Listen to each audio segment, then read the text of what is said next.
रहीम।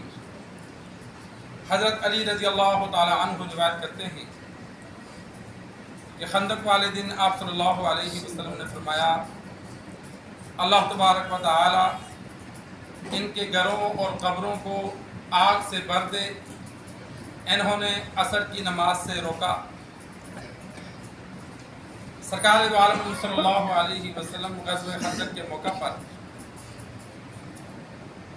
3 नमाजें ज़ोहर, असर, मगरिब क़ज़ा हुई। जंग की शिद्दत की वजह से नमाज पढ़ने का मौका ना मिल सका और इशा की नमाज भी देर से अदा की, जिसकी वजह से उसे भी क़ज़ा कहा गया कि 4 नमाजें क़ज़ा हुई। नमाजें 3 क़ज़ा हुई थी। रात को आप सल्लल्लाहु अलैहि वसल्लम ने पहले ज़ोहर, फिर असर, फिर मगरिब जमात से अदा की, फिर इशा अदा की। अगर चंद बंदों की इकट्ठी नमाज क़ज़ा हो जाए तो कोशिश की जाए कि बाजमात उसको अदा करें। सफ़र में हैं, 3-4 भाई हैं, अजीज़ व अकारिब हैं, किसी वजह से ज़ोहर की, असर की या कोई भी नमाज नहीं हुई, तो अगर कोई जमात कराने वाला मौजूद है तो जब घर जाएं तो सब बावजूद जमात से। आप सल्लल्लाहु अलैहि वसल्लम की आदत मुबारक थी, जंग के मौका पर जो नमाजें रहीं उनको भी बाजमात अदा किया, इसलिए कि सब की रह गई थी। इसी तरह बुखारी शरीफ में वाक़या मौजूद है, एक रात सहरी के वक़्त जब पड़ाव किया तो पूछा कौन सुबह की नमाज के लिए उठाएगा। तो बिलाल रज़ी अल्लाह ताला अन्हु ने अर्ज़ की, या रसूलल्लाह सो जाओ, मैं उठाऊंगा। तो काफ़िले वाले सारे सो गए। बिलाल रज़ी अल्लाह ताला अन्हु जिस जानब से सूरज निकलते था उधर रुख करके बैठ गए कि जब सुबह के लिए रोशनी फैलेगी तो मैं उठा दूंगा। तो वो भी सो गए। जब आप सल्लल्लाहु अलैहि वसल्लम पर सूरज की तपश, सूरज की किरणें पड़ी, फिर आप सल्लल्लाहु अलैहि वसल्लम को जाग आई, यकदम बेदार हुए, आकर बिलाल को उठाया और पूछा ये क्या। तो आगे से माजरत की, या रसूलल्लाह जिस ज़ात ने आपको सुलाया मुझे भी सुला दिया, कि मैं जानबूझकर नहीं सोया, बैठा तो सो गया। आप सल्लल्लाहु अलैहि वसल्लम ने फरमाया, यहाँ इस वादी में शैतान का असर है, लिहाजा यहाँ से आगे चलो। आगे चले, जब मकरू वक़्त ख़त्म हुआ तो आप सल्लल्लाहु अलैहि वसल्लम ने सहाबा को हुक्म दिया, वुज़ू किया गया और बाजमात फजर की नमाज अदा की गई। तो कोशिश की जाए अजान, इकामत कही जाए, बाजमात नमाज अदा की जाए अगर मुख्तलिफ लोगों की नमाज इकट्ठी क़ज़ा हुई हो। और अगर अकेले की नमाजें क़ज़ा हुई तो दिन का, तारीख़ का पता है तो फिर नमाज की नीयत के वक़्त दिन और तारीख़ का नाम लेना ज़रूरी है। मिसाल के तौर पर किसी की जुमेरात वाले दिन की नमाज रह गई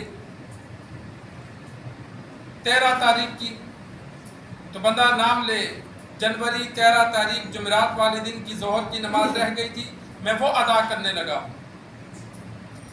सफ़र में नमाजें रह गई, घर में किसी वजह से नमाज रह गई, वक़्त और दिन मालूम है तो वक़्त और दिन का नाम लिया जाएगा, दिन और तारीख का नाम लिया जाएगा, वक़्त का तो नाम लेना ही है। लेकिन अगर नमाजें ज़्यादा क़ज़ा हो गई कि मालूम ही नहीं है कब की क़ज़ा है, कितनी ज़्यादा क़ज़ा है, तो इंसान कोशिश करे कि आइंदा जो नमाज क़ज़ा हो तो उसको अदा कर ले ताकि वो ना भूले। और पिछली जो क़ज़ा हुई उनको अदा करने के लिए उलमा ने नीयत लिखी कि ये नीयत कर ले कि या अल्लाह सबसे आखिरी जो फजर की नमाज क़ज़ा हुई, हर नमाज के साथ यही कहे, सबसे आखिरी जो फजर की नमाज क़ज़ा हुई वो अदा करने लगा हूँ। जब वो अदा कर लेगा वो अदा हो गई। अब फिर फजर की पढ़ने लगा है तो सबसे आखिरी या सबसे पहली कह ले, या अल्लाह ज़िंदगी में सबसे पहली जो ज़ोहर की नमाज क़ज़ा हुई वो अदा करने लगा हूँ। अब वो अदा हो गई, दोबारा ज़ोहर की पढ़ने लगा है क़ज़ा, तो फिर यही नियत करे कि या अल्लाह जो मेरी पहली ज़ोहर की नमाज क़ज़ा हुई मैं वो अदा करने लगा हूँ।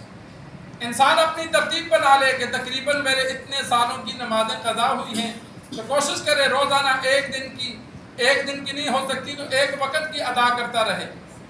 अपनी नमाजें, जो नमाजें ज़्यादा छूटती हैं उनको ज़्यादा अदा करता रहे, कभी कभी ज़रूर अदा करे और नीयत हो कि मेरी जो नमाजें रह गई वो सब मैं अदा कर लूँगा।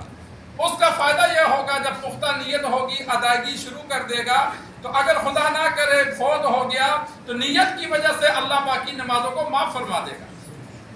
लेकिन अगर नीयत ही ना हुई, जिस तरह हमारा हाल है कि जो रहती जाती हैं हम उनको छोड़ते जाते हैं, جو تازہ رہتی ہیں ان کو بھی نہیں پڑھتے، جو پیچھے رہ چکی ہیں ان کو بھی بھول گئے۔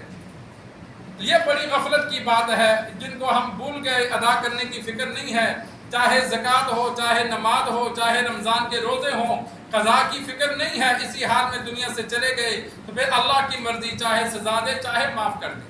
لیکن ایک بندہ ادائیگی شروع کر دیتا ہے، خواتین کے روزے رہ جاتے ہیں یا کچھ نوجوانوں نے روزے نہیں رکھے، تو سردیوں میں جب ٹھنڈا موسم ہوتا ہے تو کچھ روزے رکھنے شروع کر دیں کہ بھائی ہمارے جو روزے رہ گئے میں ان کو ادا کرنے لگا ہوں۔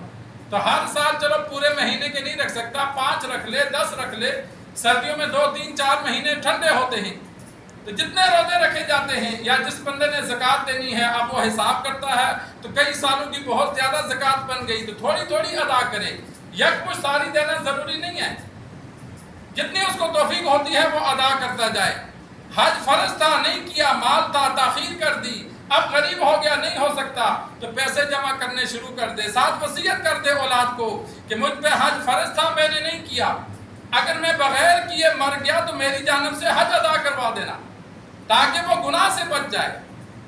تو اسی طرح یہ نمازیں ہیں، اگر ہم ادا کرنی شروع کریں گے اور نیت کریں گے کہ ہماری جو رہ گئی سب ادا کریں گے، اور آئندہ کے لیے بندہ ذرا احتیاط کرے کہ جو رہ جاتی ہے، فجر کو نہ اٹھ سکا تو ظہر کے بعد فجر پڑھ لے، مغرب کے بعد پڑھ لے، عشاء نہ پڑھ سکا اگلے دن پڑھ لے، تاکہ جب وہ آگے والی نمازیں نہ رہیں وہ پوری ہوں، اور پیچھے جو نمازیں رہ گئی ان کو تھوڑی تھوڑی ادا کرے۔ تو زندگی کا کوئی پتہ نہیں ہوتا، لیکن جب موت آئے گی، نیت ہوگی نمازوں کی ادائیگی کی، تو امید ہے کہ اللہ تبارک و تعالیٰ معاف فرما دے گا۔ اللہ سے دعا ہے اللہ ہمیں دین سیکھ کر سمجھ کر عمل کرنے کی توفیق عطا فرمائے۔